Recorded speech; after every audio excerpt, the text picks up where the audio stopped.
आज की इस विस्तृत चर्चा में हम जिस विषय पर बात करने वाले हैं वो हमारे सोचने के नजरिए को एक बिल्कुल नई दिशा देने वाला है। बिल्कुल। और आज हमारे सामने जो रिसर्च और दस्तावेज हैं, उनका मुख्य विषय ही इतना अनोखा है। हाँ, इसका शीर्षक है the Indian constitution, a synthesis of law and neuroscience. मतलब आम तौर पर जब भी कानून, अदालतों या संविधान की बात होती है, तो हमारे दिमाग में बस नियम, और धाराएं। भारी भरकम किताबों की तस्वीर बनती है। सही कहा। वहीं दूसरी तरफ जब विज्ञान या न्यूरोसाइंस की बात आती है, तो हम सीधे एमआरआई मशीन, ब्रेन स्कैन या न्यूरॉन्स के बारे में सोचने लगते। आमतौर पर इन दोनों क्षेत्रों को कभी जोड़कर नहीं देखा जाता। पर इस मौजूदा विश्लेषण का मुख्य उद्देश्य ही यही है, ये समझना कि हमारा संविधान सिर्फ एक राजनीतिक या कानूनी ढांचा नहीं है। तो फिर ये क्या है? ये सीधे तौर पर इस बात का ब्लूप्रिंट है कि इंसानी दिमाग काम कैसे करता है। यह देखना वाकई दिलचस्प है कि कैसे एक मास्टर डॉक्यूमेंट हमारी बायोलॉजिकल वायरिंग के साथ कदम ताल करता है। इस विषय की गहराई में जाने से पहले हम्म, हमें ये समझना जरूरी है कि कोई भी समाज या राष्ट्र आखिर काम कैसे करता है। हम इंसान मूल रूप से सामाजिक प्राणी हैं। हाँ, और हमारा दिमाग छोटे समूहों या कबीलों में रहने के लिए ही विकसित हुआ है। तो जब हम करोड़ों की आबादी वाले एक आधुनिक राष्ट्र का निर्माण करते हैं, तो हमारे दिमाग के लिए इतनी बड़ी व्यवस्था को समझना एक बहुत बड़ा कॉग्निटिव लोड होता है, एक तरह का मानसिक बोझ।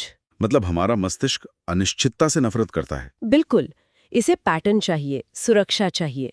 हम्म, और यहीं पर संविधान की भूमिका शुरू होती है। तो ये सिर्फ कागज पर लिखे गए नियम नहीं है। नहीं, ये एक ऐसा एक्सटर्नल हार्ड ड्राइव या बाहरी सिस्टम है जो हमारे दिमाग को ये भरोसा दिलाता है कि समाज में एक व्यवस्था है, कि चीजें अनुमान के मुताबिक चलेंगी। एकदम सही। एक तरह से संविधान समाज के लिए एक विशाल नर्वस सिस्टम की तरह काम करता है। ये बहुत ही दिलचस्प नजरिया है। अगर हम इस विशाल नर्वस सिस्टम के आकार को देखें, तो भारत का संविधान दुनिया का सबसे बड़ा लिखित संविधान है। बिल्कुल। डॉक्टर बाबा साहेब अम्बेडकर जी के नेतृत्व में तैयार किया गया ये मास्टर डॉक्यूमेंट, जिसे 26 नवंबर 1949 को अपनाया गया और 26 जनवरी 1950 को लागू किया गया था। और अगर इसके आंकड़ों पर नजर डालें तो वर्तमान में इसमें 448 अनुच्छेद या आर्टिकल्स हैं। जिन्हें 25 भागों में बांटा गया है। हाँ, और साथ ही 12 अनुसूचियां भी हैं। इतने बड़े पैमाने पर नियमों को स्पष्ट रूप से लिखने के पीछे शायद यही वजह रही होगी कि एक बेहद विविधतापूर्ण समाज में कोई भी चीज अस्पष्ट न रहे। हाँ, जब अलग अलग भाषाएं, धर्म और संस्कृतियां एक साथ आती हैं, तो दिमाग के लिए समझना आसान होना चाहिए कि नियम सबके लिए समान है। इस विशाल ढांचे को अगर हम न्यूरोलॉजी के चश्मे से देखें तो इसके हर भाग का एक विशिष्ट कार्य है। ठीक वैसे ही जैसे हमारे दिमाग के अलग अलग हिस्से अलग अलग काम संभालते हैं। बिल्कुल। जैसे संविधान की शुरुआत उद्देशिका या प्रिएम्बल से होती है, जो भारत को एक संप्रभु, समाजवादी, धर्मनिरपेक्ष और लोकतांत्रिक गणराज्य घोषित करती है। ये उद्देशिका असल में हमारे राष्ट्र की चेतना या कॉन्शियसनेस की तरह है। ये पूरे सिस्टम को एक दिशा देती है।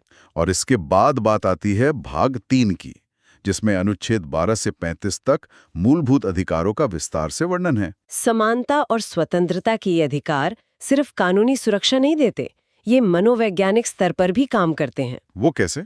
जब किसी नागरिक को ये पता होता है कि उसके बुनियादी अधिकार सुरक्षित हैं, तो उसके दिमाग का वो हिस्सा शांत रहता है जो खतरे को भांपता है, जिसे हम अमिगदला कहते हैं। एकदम सही। सुरक्षित महसूस करने पर ही एक इंसान अपनी पूरी क्षमता के साथ सोच सकता है और समाज में अपना योगदान दे सकता है। अधिकारों की बात हुई है तो इसके साथ ही भाग 4 को भी देखना जरूरी है, जहां नीति निर्देशक तत्वों की बात की गई है। हाँ, गरीबी कम करना, शिक्षा और स्वास्थ्य को बढ़ावा देना। और अनुच्छेद 51A के तहत आने वाले मूल कर्तव्य भी हैं। जैसे संविधान का पालन करना और पर्यावरण की रक्षा करना। ये अधिकारों और जिम्मेदारियों का जो संतुलन है, वो किसी मशीन के फीडबैक लूप की तरह लगता है। बिल्कुल, जहाँ हर हिस्सा दूसरे हिस्से को संतुलित कर रहा है और पूरे सिस्टम को स्थिर रखता है। अगर हम प्रशासनिक और न्यायिक ढांचे की बात करें तो स्रोत के अनुसार भाग 1 भारत को राज्यों का एक संघ बताता है और भाग 5 संघ के ढांचे को तय करता है, यानी राष्ट्रपति और प्रधानमंत्री की भूमिका। वहीं भाग 8 के तहत अनुच्छेद 124 में सर्वोच्च न्यायालय की स्थापना की गई है। न्यायपालिका को हम समाज का प्री फ्रंटल कॉर्टेक्स कह सकते हैं। प्री फ्रंटल कॉर्टेक्स मतलब हमारे दिमाग का वो हिस्सा जो लॉजिक लगाता है। हाँ, इसका काम आवेगों को कंट्रोल करना और जटिल फैसले लेना होता है। तो जब भी समाज में दो पक्षों के बीच या नागरिक और राज्य के बीच टकराव होता है तो न्यायपालिका उसी तार्किक हिस्से की तरह काम करती है जो भावनाओं या सत्ता के आवेश से परे हटकर निष्पक्ष फैसला सुनाती है। यहाँ एक सवाल ये उठता है कि जब परिस्थितियां सामान्य नहीं होती तब ये सिस्टम कैसे काम करता है। ये बहुत अहम बिंदु है, क्योंकि संविधान के भाग 18 में अनुच्छेद 352 से 360 तक आपातकालीन या इमरजेंसी प्रावधान दिए गए हैं। हाँ, जब देश पर कोई बाहरी आक्रमण हो या कोई बहुत बड़ा संकट आ जाए तो इन अनुच्छेदों के तहत केंद्र सरकार के पास असाधारण शक्तियां आ जाती हैं और राज्यों की शक्तियां सीमित हो जाती हैं। ये स्थिति दिमाग की उस प्रतिक्रिया से बहुत मेल खाती है जिसे हम फाइट और फ्लाइट रिस्पॉन्स कहते हैं। ये तो इस रिसर्च का बहुत बड़ा अहम पल है। बिल्कुल, सामान्य परिस्थितियों में हमारा शरीर पैरासिम्पैथेटिक नर्वस सिस्टम के तहत काम करता है, जिसे रेस्ट एंड डाइजेस्ट कहा जाता है। हाँ, जहाँ शरीर के हर अंग को अपना काम करने की आजादी होती है। ये भारत के संघीय ढांचे की तरह है जहाँ राज्य अपने फैसले खुद लेते हैं। लेकिन जब कोई गंभीर खतरा सामने आता है तो दिमाग का अमिगडाला एक अलार्म बजाता है और सिंपैथेटिक नर्वस सिस्टम हावी हो जाता है। ऐसी स्थिति में दिमाग गैर जरूरी कार्यों को रोक देता है और सारी ऊर्जा, सारा कंट्रोल एक ही जगह केंद्रित कर देता है ताकि खतरे से लड़ा जा सके। तो आपातकालीन प्रावधान ठीक इसी बायोलॉजिकल इमरजेंसी रिस्पॉन्स का कानूनी रूप है। ये साबित करता है कि संविधान निर्माताओं ने एक ऐसे ढांचे की कल्पना की थी जो संकट के समय एक जीव की तरह प्रतिक्रिया दे सके। इस जैविक प्रतिक्रिया और संविधान के बीच एक और बहुत गहरा संबंध इस रिसर्च में सामने आया है। आप बंधुत्व यानी फ्रेटर्निटी के कॉन्सेप्ट की बात कर रहे हैं। हाँ, संविधान की उद्देशिका में एकता और बंधुत्व की बात की गई है।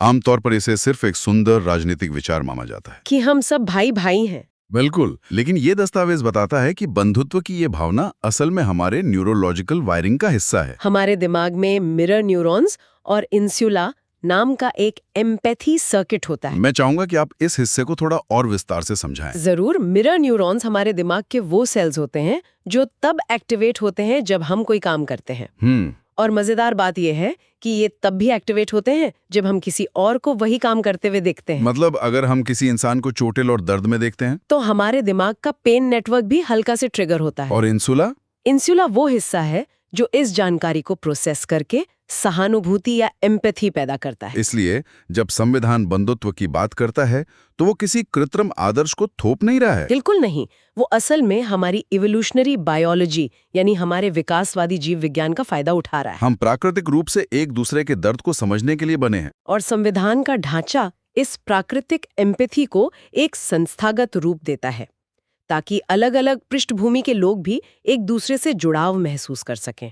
जुड़ाव महसूस करने की इस प्रक्रिया में राष्ट्रीय प्रतीकों की भूमिका भी बहुत वैज्ञानिक लगती है। हाँ, जब कोई नागरिक राष्ट्रध्वज फहराते हुए देखता है या राष्ट्रगान सुनता है तो एक सामूहिक गौरव की भावना पैदा होती है। विश्लेषण के अनुसार ऐसे मौकों पर हमारे दिमाग का रिवॉर्ड सर्किट सक्रिय हो जाता है और डोपामाइन नाम का न्यूरोट्रांसमीटर रिलीज होता है जो हमें खुशी, प्रेरणा और एक बड़े समूह का हिस्सा होने का सुखद एहसास कराता है। ये अद्भुत है कि कैसी राष्ट्र निर्माण की प्रक्रिया हमारे दिमाग के रसायनों को इतने गहरे स्तर पर प्रभावित करती है। डोपामाइन के इस स्राव के कारण ही एक इंसान अपनी व्यक्तिगत पहचान से ऊपर उठकर एक राष्ट्रीय पहचान के साथ जुड़ पाता है। लेकिन कोई भी पहचान या कोई भी सिस्टम तभी लंबे समय तक जिंदा रह सकता है जब वो समय के साथ खुद को बदल सके। सही कहा। और अगर हम न्यूरोसाइंस की बात करें तो दिमाग की सबसे बड़ी ताकत उसकी न्यूरोप्लास्टिसिटी है। न्यूरोप्लास्टिसिटी ये वो क्षमता है जिसके कारण हमारा दिमाग नए अनुभवों, नई जानकारियों या यहाँ तक कि किसी चोट के बाद अपनी वायरिंग को बदल सकता है, नए कनेक्शंस बना सकता है। हाँ, अगर दिमाग लचीला न हो तो वो नई परिस्थितियों में सरवाइव नहीं कर पाएगा। और यही लचीलापन हमें संविधान के भाग 20 में दिखाई देता है, जहां अनुच्छेद 368 के तहत संविधान में संशोधन करने की प्रक्रिया दी गई है। अब तक भारतीय संविधान में 106 से ज्यादा संशोधन हो चुके हैं।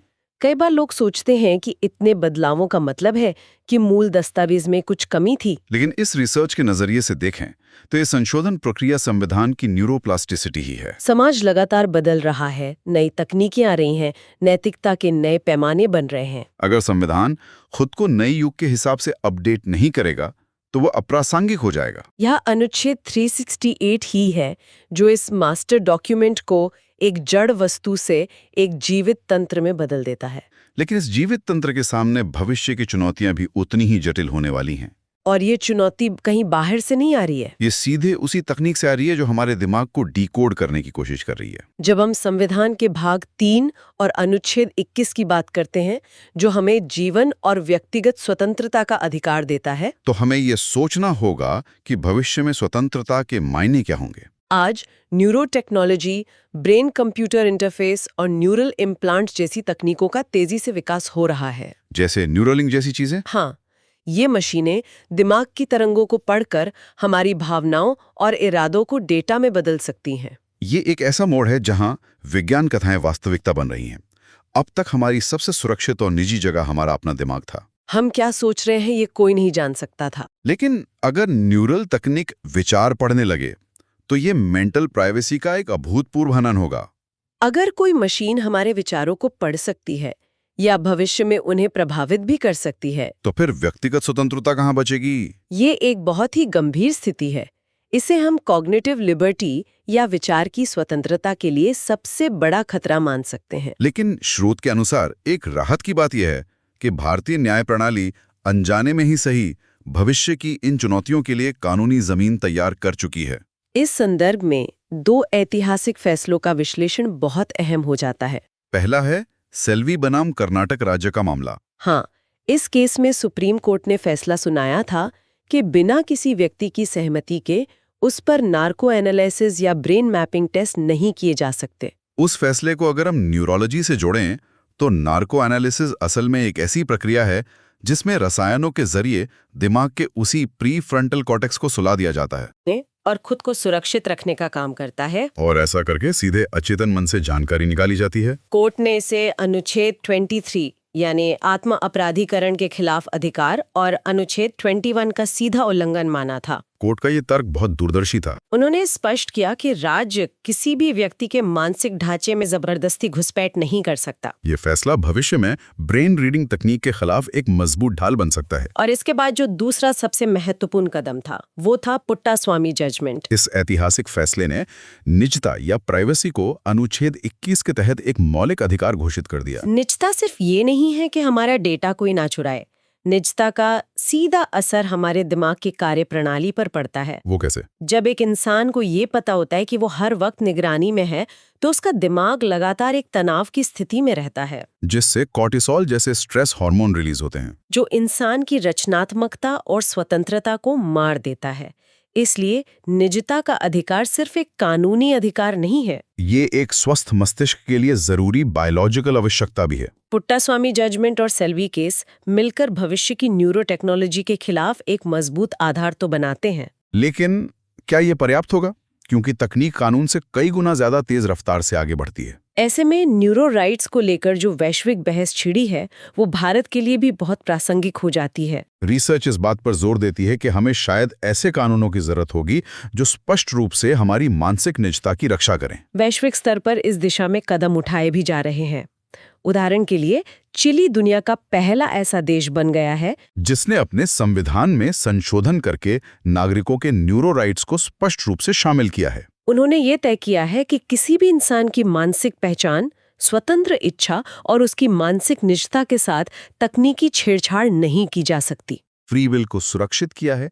भारत के संदर्भ में भी जैसे जैसे आर्टिफिशियल इंटेलिजेंस और ब्रेन कंप्यूटर इंटरफेस आम जनजीवन का हिस्सा बनेंगे, हमारे नीति निर्माताओं को अनुच्छेद 21 के दायरे को और विस्तृत करना होगा।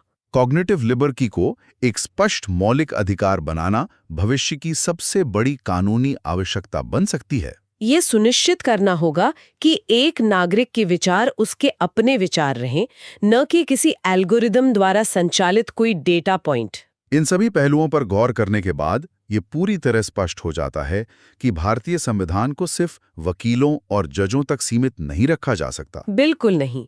ये दस्तावेज मानव स्वभाव, हमारे मनोविज्ञान और हमारी बायोलॉजिकल संरचना का एक बेहद परिष्कृत रिफ्लेक्शन है। अधिकारों और कर्तव्यों का संतुलन, संकट के समय फाइट और फ्लाइट की तरह प्रतिक्रिया देना, समाज में मिरर न्यूरॉन्स के जरिए एम्पैथी और बंधुत्व स्थापित करना, और न्यूरोप्लास्टिसिटी की तरह संशोधन के जरिए खुद को प्रासंगिक बनाए रखना। ये सब साबित करता है कि ये संविधान हमारे दिमाग का ही एक वृहद सामाजिक रूप है। यही इस पूरे विश्लेषण का सार है। जब हम ये समझ जाते हैं कि हमारे कानून और हमारी जीव विज्ञान की जड़ें एक ही हैं, तब हम इस दस्तावेज के असली महत्व को पहचान पाते हैं। ये सिर्फ एक देश के प्रशासन को चलाने की नियमावली नहीं है। ये एक ऐसा तंत्र है जिसे इसलिए डिजाइन किया गया है ताकि मानव मस्तिष्क अपनी पूरी क्षमता के साथ विकसित हो सके, पूरी गरिमा और पूरी स्वतंत्रता के साथ। इस मास्टर डॉक्यूमेंट को संरक्षित करना असल में हमारी अपनी मानवीय प्रकृति को संरक्षित करना है। आज की इस चर्चा ने यकीनन हमारे चारों ओर की कानूनी और सामाजिक व्यवस्था को देखने का एक बिल्कुल नया लेंस दिया है, एक बहुत ही ताजा नजरिया। लेकिन इस गहन विश्लेषण को समाप्त करने से पहले एक ऐसा विचार है जो भविष्य के लिए कुछ बेचैन करने वाले सवाल खड़े करता है। वो क्या? स्रोत सामग्री से हमने ये तो जान लिया कि हमारा संविधान प्राकृतिक रूप से मानवीय एम्पैथी, मिरर न्यूरॉन्स और इंसुला सर्किट पर आधारित है। ये बंधुत्व और करुणा की भावना पर टिका है। सही बात है। लेकिन आज हम जिस तेजी से आर्टिफिशियल इंटेलिजेंस को न्याय प्रणाली में शामिल करने की तरफ बढ़ रहे हैं, जहां भविष्य में मशीनें सबूतों का विश्लेषण कर सकती हैं या शायद फैसले भी सुना सकती हैं, वहां एक बड़ा विरोधाभास पैदा होता है। एआई के पास ना तो मिरर न्यूरॉन्स होते हैं, ना ही कोई इंसुला और ना ही एम्पैथी महसूस करने की कोई जैविक क्षमता। तो ये सोचने वाली बात है कि जब एम्पैथी के बिना काम करने वाली कोई मशीन एक ऐसे संविधान और कानून को लागू करेगी जिसकी आत्मा ही मानवीय करुणा और बंधुत्व है, तो क्या वो न्याय कर पाएगी? क्या एम्पैथी के बिना दिया गया न्याय वास्तव में न्याय होगा या सिर्फ एक यांत्रिक गणना? ये एक ऐसा विचार है जिसे हम सभी को खुद से पूछना चाहिए। इस विस्तृत चर्चा में अंत तक जुड़े रहने के लिए बहुत बहुत धन्यवाद।